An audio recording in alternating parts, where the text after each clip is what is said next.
Hello বন্ধুরা, তো চলে এসেছি নতুন একটা ভিডিও নিয়ে, মুভি রিভিউ আর বস চ্যানেলে। তো আজকে একটা ফার্স্ট লুক আবার রিভিউ করব। বেসিক্যালি এখন ফার্স্ট লুক রিভিউ করতে হবে, কারণ এত পরিমাণ ফার্স্ট লুক বেরিয়ে গেছে যে অপশান নেই যে তুমি ফার্স্ট লুক ছাড়া অন্য কিছু রিভিউ করতে পারবে। ঠিক আছে, এবার এর মধ্যে আবার মিস হয়ে যাচ্ছে, ট্রেলার মিস হয়ে যেতে পারে। তো এই যেমন আজকে আবার ফ্রাইডে গেছে, তো সারাদিন এটাই করবো, এবং স্যাটারডে সানডেতে হচ্ছে ওয়েব সিরিজ এগুলো রিভিউ করবো। যদিও ইউকে কম বেরোবে বেসিক্যালি, এটার জন্য একটা চাপটা কম আছে। মুভিও কম বেরোবে, কারণ ধুরন্ধরের জন্য অনেক মুভি পিছিয়ে গেছে, পেডি এগুলো সব পিছিয়েছে। তো আজকে যেটা করতে চাই, তো ওই জন্য ফার্স্ট লুকের একটা গোল্ডেন অপরচুনিটি আছে, 1 উইক পেয়ে যাচ্ছি। মানে এতই বের করেছে, মানে তোমার এখনও 3 দিন যদি তুমি দুটো করে বা তিনটে করে ছাড়ো, তাহলে তোমার হচ্ছে কমপ্লিট হবে। তো সেসব ছাড়ো, এবারে এটা নিয়ে সিস্টেমটা নিয়ে বলি। সিস্টেম হচ্ছে অ্যামাজন প্রাইমে বেরোবে এটা ফার্স্ট লুকটা, সোনাক্ষী সিনহা আর জ্যোতিকা এবং হচ্ছে আশুতোষ গোয়ারিকারের অভিনীত মুভি। তো আশুতোষ গোয়ারিকার হচ্ছে এখানে মানে হিরো, মানে ডিরেকশন করেনি, ও হিরোই এখানে।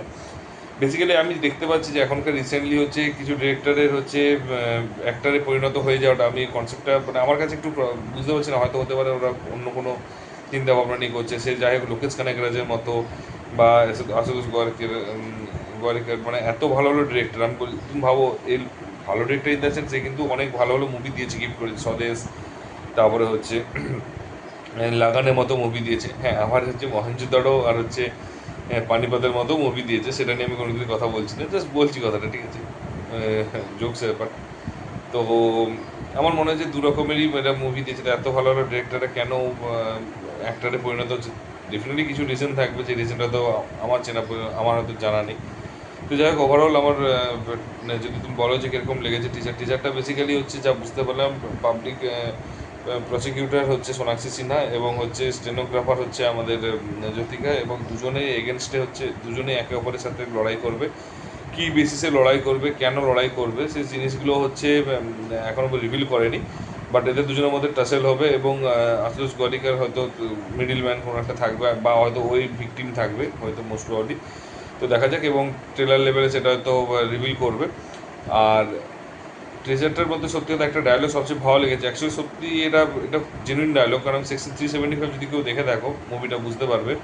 সাইনা আহুজার হচ্ছে লাইফ নিয়ে বানানো, যে তুমি যে দিকটা ও হামেশা সাচ নিয়ে হতে হয়, ঠিক আছে, এবং তুমি যদি মানে প্রুফ যেটা তুমি যদি ঠিকটাকে প্রুফ করতে না পারো, তুমি যদি ভুলটাকে প্রুফ করতে পারো, তা তুমি উইনার হবে। সেকশন 375 কোর্টে দেখিয়েছে যে দোষী অন্য কেউ, বাট কেউ পলিটিক্স করে হচ্ছে মিথ্যাটাকে প্রমাণ দেখিয়েছে, সত্যিকার প্রুফ দেখিয়েছে, এবং সেটা যখন রিচার্ডটা বুঝতে পেরেছে যে ও ভুল করেছে, তখন কিছু করার নেই, কারণ ও তখন অলরেডি সব মানে ও অলরেডি তখন হচ্ছে জিতে গেছে, এবং তখন সে দেখছে যে ওই জিতাটাকে যদি মানে প্রবলেম ক্রিয়েট হবে, তার জন্য সে আর ভয় কিছু মানে আর চায় না, কারণ অলরেডি ওই লড়াই করেছে, সত্যির এগেনস্টে লড়াই করেছে এবং জিতেছে, এবং তারপরেও নিজে এখন বুঝতে পেরেছে অক্ষয় খান্নার কাছে গিয়ে, তখন ও গিল্টি ফিল করছে।